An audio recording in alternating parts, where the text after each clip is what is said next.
श्रुतेभ्यः मंगलम भगवान वीरो मंगलम गौतमो गणी मंगलम कुंद कुंदार्यो जैन धर्मोस्तु मंगलम सर्वमंगल मांगल्यम सर्वकल्याणिकारिकं प्रधानं सर्वधर्माणां जैनं जयतु शासनं जैनं जयतु शासनम्। अनंतानंद परमेष्टि भगवान की 24 तीर्थंकर भगवान की आचार्य भगवान श्री कुंद कुंद स्वामी की गुरु नाम गुरु आचार्य भगवान ज्ञान सागर जी महामुनि राज की परम उपकारी संत स्वामी आचार्य भगवान गुरुदेव विद्यासागर जी महामुनि राज की परम पूज्य मुनि श्री भवन सागर जी महाराज की 3 कम 9 करोड़ मुनि महाराजों की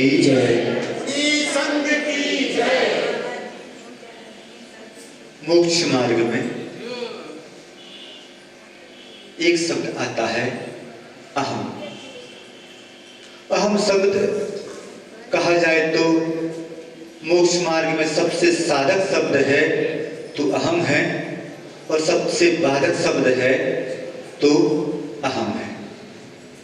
अहम एक ओर तो मान कसाय का द्योतक हो जाता है कि जिसको बहुत अहंकार हो बस अहम, और एक अहम अहम आ से लेकर हा और मां की बिंदी अहम मैं आत्मा हूं।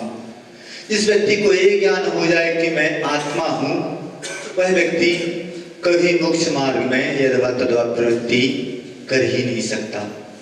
जिसको यह ज्ञान हो जाए कि मैं आत्मा हूं उस व्यक्ति को कभी भी अहम हो ही नहीं सकता। अहम होता है तो किस चीज का होता है? किसी को ज्ञान का अहम होता है, किसी को अपने रूप का अहम होता है, किसी को जाति का होता है, किसी की प्रवचन कला बहुत अच्छी है तो उसका ज्ञान अहम हो जाता है। परंतु आचार्य ज्ञान सागर जी महाराज एकमात्र ऐसे साधक जिन्होंने मोक्ष मार्ग में अपने कदम आगे बढ़ाए, अपने कर्तव्यों का पालन करते हुए आगे बढ़ते चले गए, परंतु जिनको अहंकार नाम मात्र का अहंकार नहीं। आचार्य ज्ञान सागर जी महाराज का आज अभी बतलाया कि आचार्य पर त्याग दिवस भी है तो आचार्य विद्यासागर जी महाराज जी का आचार्य पदारोहण दिवस भी है। मोक्ष मार्ग में त्याग महत्वपूर्ण होता है कि ग्रहण महत्वपूर्ण होता है। तो कहा जाता है कि मोक्ष मार्ग में हमेशा त्याग ही महत्वपूर्ण होता है। अब बात आई कि ग्रहण भी तो हुआ है, आज के दिन तो ग्रहण हुआ है, परंतु वह ग्रहण किस परिस्थिति में कैसे क्या हुआ है आप सभी को विदित होगा, ज्ञात होगा कि आचार्य महाराज विद्यासागर जी मुनि महाराज आचार्य पद लेना ही नहीं चाह रहे थे, परंतु उनको गुरु दक्षिणा के रूप में गुरु दक्षिणा दी नहीं कि उनको आचार्य पद मिला नहीं। गुरु दक्षिणा के रूप में उनको आचार्य पद मिला है। और गुरु दक्षिणा आचार्य ज्ञान सागर जी महाराज बुजुर्ग हो गए थे, साइटिका की बीमारी थी, दूसरे संघ में जा नहीं सकते थे, तो उस समय ऐसी परिस्थिति बन गई कि उन्होंने बस आचार्य पद का त्याग किया। आचार्य पद तो जब संलेखना लेनी होती है तो आचार्य पद का त्याग तो करना अनिवार्य ही है। बिना पद का त्याग किए संलेखना होती ही नहीं। संलेखना का लिए एकमात्र पद है तो वह मुनि पद है। आचार्य पद तो एक जिम्मेदारी का नाम है आचार्य पद। तो जो आचार्य ज्ञान सागर जी महाराज जी ने जब अपना वह पद त्याग किया उस समय की घटना बहुत महत्वपूर्ण है कि कैसे क्या आचार्य पद में आचार्य पद त्याग किया। आचार्य महाराज ने अपना आचार्य पद त्याग किया। आचार्य महाराज के ऊपर आचार्य दीक्षा संस्कार किया और उन आचार्य महाराज की अब मुनि ज्ञान सागर जी महाराज ने 3 प्रदक्षिणा दी और जाकर अपने उस आसन से उठकर नीचे बैठ गए। आचार्य महाराज, विद्यासागर जी महाराज भी आचार्य पद लिया और जाकर अपने पूर्व वाले स्थान पर बैठ गए। उस समय जो आचार्य ज्ञान सागर जी महाराज ने बोला कि आपका स्थान तो अब यह है। आचार्य महाराज उस समय भी उस स्थान पर बैठने के लिए तैयार नहीं थे। तो आचार्य ज्ञान सागर जी महाराज ने एक बात बोली कि क्या आचार्य पट्ट खाली रहेगा। आचार्य महाराज को उस आचार्य पट्ट पर बैठना पड़ा और जब आचार्य महाराज उस आचार्य पट्ट पर बैठ रहे थे तो आचार्य महाराज भी मुस्कुरा रहे थे और ज्ञान सागर जी महाराज भी मुस्कुरा रहे थे।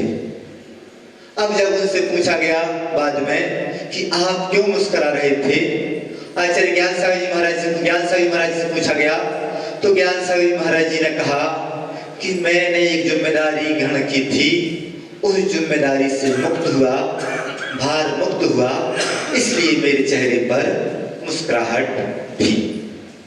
आचार्य विद्यासागर जी महाराज जी से पूछा गया कि आप क्यों मुस्कुरा रहे थे, क्या आपको पद मिल गया इसलिए मुस्कुरा रहे थे। तो आचार्य महाराज ने जवाब दिया कि नहीं, मैं इसलिए नहीं मुस्कुरा रहा था कि मुझे आचार्य पद मिला है, मैं इसलिए मुस्कुरा रहा था कि जैसे हंसते हंसते आचार्य महाराज ने अपना आचार्य पद त्याग दिया, ऐसे मैं भी हंसते हंसते आचार्य पद का त्याग कर दूंगा। अब सोच लीजिए कि आचार्य पद मिले हुए अभी एक मुहूर्तपूर्ण भी नहीं हुआ है, कोई अंतर्मुहूर्त ही बीता होगा और आचार्य पद को छोड़ने की बात आने लगी। ऐसे आचार्य महाराज की वह निरीहता ही है, वह निष्प्रहिता ही है कि आचार्य पद तो मिल गया परंतु छोड़ने का लक्ष्य उन्होंने पहले से रख लिया। आचार्य महाराज और आचार्य ज्ञान सागर जी महाराज, कहा जाता है कि सागर की बिंदु को, बूंदों को गिनना नामुमकिन है, आकाश के तारों को गिनना भी नामुमकिन है। इसी प्रकार से गुरु के गुणों को गिनना भी नामुमकिन है। और आज हम आचार्य ज्ञान सागर जी महाराज की बात कर रहे हैं, जिनके ना तो दर्शन किए हैं और ना तो उनके गुणों का अनुभव किया है। उनके गुण तो सुने हैं, देखा नहीं है, जाना नहीं उनको आचार्य ज्ञान सागर जी महाराज क्या चीज थे। परंतु जब कभी आचार्य विद्यासागर जी महाराज को देखता हूँ, उनके चारित्र की उज्ज्वलता को देखता हूँ, तो ऐसा लगता है कि जब आचार्य महाराज का चारित्र कितना उज्ज्वल है तो उनके गुरु का चरित्र कितना उज्ज्वल नहीं होगा। आचार्य ज्ञान सागर जी महाराज, हम आप सब बुंदेलखंड वासियों के ऊपर आचार्य विद्यासागर महाराज का उपकार तो है ही है, परंतु आचार्य ज्ञान सागर जी महाराज का उपकार कम नहीं है। कैसा उपकार? कहा जाता है, मारवाड़ियों के संबंध में कहावत है कि जहां ना जाए गाड़ी वहां पर जाए मारवाड़ी। आचार्य ज्ञान सागर जी महाराज जी मारवाड़ी थे, खंडेलवाल जैन समाज के, वहां खंडेलवाल जैन में उन्होंने जन्म लिया। तो आचार्य ज्ञान सागर जी महाराज, जब आचार्य महाराज ने प्रश्न किया कि महाराज आप तो जा रहे हैं, अब हम आपके बिना अपने संयम का निर्दोष पालन कैसे करेंगे, कहाँ करेंगे? तो उस समय आचार्य ज्ञान सागर जी महाराज ने एक बात कही कि यदि अपने संयम का निर्दोष पालन करना है तो बुंदेलखंड में चले जाना। बुंदेलखंड में जाओगे, संघ को गुरुकुल बना लोगे, संघ का अपने दिनचर्या का, संयम का निर्दोष पालन करोगे। अब सोच लीजिए कि आचार्य ज्ञान सागर जी महाराज संभवतः जब पंडित अवस्था में हो, आए हो या ना आए हो, परंतु उन्होंने उस बुंदेलखंड का आहार पानी के बारे में तो सुना होगा कि यहाँ का आहार पानी जो ऐसा पानी, आहार पानी है कि संयम का निर्दोष पालन कराने वाला वह आहार पानी है। परंतु क्या इतने मात्र से काम चल जाता है? इतने काम मात्र से काम नहीं चलता है। जब उस अपने मन को मारना, आचार्य ज्ञान सागर जी महाराज ने कहा कि मन का तो हर कोई किसी का मन होता है, परंतु मन की मनमानी ना हो यही संयम है। और मन की मनमानी आचार्य विद्यासागर जी महाराज जैसा उन्होंने अपने गुरु से जो जो सूत्र लिए उन सूत्रों को अपने जीवन में ऐसा उतार लिया कि वह आचार्य महाराज के संयम का ही प्रभाव है कि बुंदेलखंड में आकर उस समय जब सोनगढ़ का विशेष प्रभाव बढ़ता चला जा रहा था, हर व्यक्ति मुनि महाराज से दूर होता चला जा रहा था, और उस समय उस बुंदेलखंड में आए। आज के समय में बुंदेलखंड में मुनिचर्या का पालन करना कोई कठिन काम नहीं है, परंतु जब उस समय आए जब ऐसे ऐसे परीक्षा प्रधानी पंडित हुए, ऐसे परीक्षा प्रधानी पंडित हुए कि आचार्य महाराज समय करते थे तो उस समय उन दरवाजों के जो छेद होते थे, दरार होती थी, उसमें से उन आचार्य महाराज को देखते थे कि कैसी क्या साधना है। आचार्य महाराज का एक संस्मरण और याद आ रहा है। छिंदवाड़ा की बात है, पंचकर्णा चल रहा था और पंचकर्णा के बाद आरिकाएं भी वहां पर थी। आरिकाओं ने आचार्य महाराज जब बिहार होने लगा तो उस समय कुछ समय आचार्य से चर्चा हुई तो किसी अग्नि आरिका ने कहा कि आचार्य महाराज आपने तो हमारे लिए बिल्कुल ही छोड़ दिया है।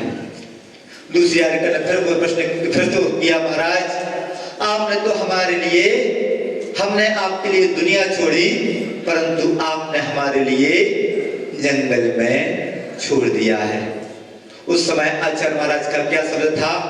आचार्य महाराज ने कहा कि हमने आपके लिए जंगल में नहीं छोड़ा है, हमने आपका दुनिया से मुख मोड़ दिया है। दुनिया से मुख मोड़ना क्या? दुनिया से मुख मोड़ना अपने मन की नहीं करना, दुनिया से मुख मोड़ लेना है। और दुनिया से मुख मोड़ लिया जाए तो संयम का निर्दोष पालन किया जा सकता है। आचार्य ज्ञान सागर जी महाराज, आचार्य विद्यासागर जी महाराज, तो उनको आप लोग और हम लोगों ने तो साक्षात उनके उस निर्दोष चर्या को, आचार्य विद्यासागर महाराज की निर्दोष चर्या को देखा है। किसी ने कहा कि शिष्य के गुण क्या है और गुरु के गुण क्या है, तो कहा जाता है कि श्रद्धा, समर्पण, भक्ति, निरीहता, निष्प्रहता और त्याग, यह शिष्य के गुण हुआ करते हैं। और इन शिष्य के गुणों में सबसे पहला गुण होता है समर्पण का गुण। यदि समर्पण नहीं है और बाकी सब गुण है तो किसी काम के नहीं, क्योंकि मोक्ष मार्ग एक ही बात मान चाहता है, समर्पण। और समर्पण क्या होता है? आचार्य ज्ञान सागर जी महाराज ने कहा था एक बार कि सच्चा शिष्य वह होता है जो गुरु की बात बिना कान फड़फड़ाए स्वीकार कर ले। तो आचार्य महाराज अपने उन गुरु को प्रत्यक्ष में आज्ञा का स्वीकार करना, प्रत्यक्ष विनय करना बहुत सरल होता है, परंतु परोक्ष में भी वैसी ही विनय, वैसा ही समर्पण, वैसी ही श्रद्धा और वैसे ही आज्ञा का पालन आचार्य महाराज ने जो जो सूत्र आचार्य विद्यासागर महाराज जी को दिए, उन सूत्रों का अक्षरशः पालन करना हमारी तुम्हारी बस की बात नहीं है। वह तो उनकी ही बस की बात है जिनके अंदर ऐसा समर्पण कि उनका वह समर्पण, एकलव्य का समर्पण तो उस काल में हुआ, परंतु आज के समय में ऐसी भोगों की सामग्री उपलब्ध होने के बाद भी मोक्ष मार्ग और गुरु के प्रति जो समर्पण के भाव है वह आचार्य विद्यासागर महाराज जी में देखते ही बनते हैं। और गुरु के गुण क्या है? तो कहा जाता है कि गुरु के गुण निर्भीकता, निसंकता, निरीहता और निष्प्रहता। तो आचार्य महाराज, आचार्य ज्ञान सागर जी महाराज में भी ये गुण कम नहीं थे और आचार्य विद्यासागर महाराज में भी ये गुण कम नहीं है। उनके गुणों का कितना वर्णन किया जाए, शब्द नहीं है अपने पास कि उनके गुणों का वर्णन किया जा सकता है। जब गुरु महाराज के चरणों में बैठते हैं उस समय जब गुरु महाराज को महसूस किया जाता है कि मोक्ष मार्ग में गुरु क्या चीज है, और वही जो आचार्य महाराज ने अपने गुरु को महसूस किया, उस गुरु को महसूस करना ही अपने मोक्ष मार्ग को प्रस्तुत करना होता है। गुरु महाराज की छत्र छाया हम लोगों पर बनी है, ऐसी छत्र छाया बनी रहे। और गुरु महाराज का इस साल में अगले साल 50वां आचार्य पदारोहण दिवस है। तो वह आचार्य पदारोहण दिवस 50 साल कम नहीं होते। 50 साल मुनि दीक्षा दिवस के आप लोगों ने मनाए। अपन लोगों का सौभाग्य है कि आचार्य महाराज की दीक्षा तो नहीं देखी, परंतु उनका 50वां दीक्षा दिवस मनाने का सौभाग्य भी मिला। 50वां आचार्य पदारोहण दिवस मनाने का सौभाग्य भी मिलेगा। तो वह सौभाग्य मिला, परंतु क्या यदि हमारी चर्या यथावत रही, यदि आप लोगों के भी मन की यथावत काम होते रहे, तो जैन समाज के सर्वोच्च गुरु हैं तो आचार्य विद्यासागर महाराज जी ही हैं। कहा जाता है कि व्यक्ति गुरु को तो मानता है, परंतु गुरु की नहीं मानता। यदि हम लोग और आप सब गुरु की मानना शुरू कर दें तो बस अभी भी अपनी आत्मा का कल्याण हो सकता है। आप सभी और आचार्य ज्ञान सागर जी महाराज को और विद्यासागर जी महाराज को महसूस करते हुए अपने आप को ऐसा बनाए कि ना तो हमारे कारण कोई व्यक्ति यह कह सके कि देखो तो वह विद्यासागर महाराज का शिष्य है, या आप लोगों को देखकर ऐसा कह सके कि वह जैन धर्म के अनुयायी जिनके गुरु विद्यासागर महाराज हैं, और कैसी क्या स्थिति होती चली जा रही है। हमारे इस जैन धर्म की शान विदेशों में भी जब कभी जैन धर्म की बात आती है तो कहा जाता है वही महाराज, वही विद्यासागर महाराज जो जैन धर्म के गुरु है, वह जैन धर्म। हाँ, तो वह जैन धर्म। तो बस हम अपने उस जैन धर्म को, उस प्रभावना को करते चले जाए। आचार्य ज्ञान सागर जी महाराज ने तो एक ही बात कही थी कि अप्रभावना ना होना ही सबसे बड़ी प्रभावना है। तो बस इस आचार्य महाराज के पदारोहण दिवस पर एक ही भावना भाते हैं कि हे भगवान, जैसे आपसे किसी प्रकार की अप्रभावना ना हुई नहीं हुई, ऐसी हम लोगों से भी कोई अप्रभावना ना हो। बस इन्हीं भावनाओं के साथ अहिंसा परमो धर्म की, गुरु नाम गुरु आचार्य ज्ञान सागर जी महामुनिराज की, संत श्रोणी आचार्य भगवान गुरुदेव विद्यासागर जी महामुनिराज की जय।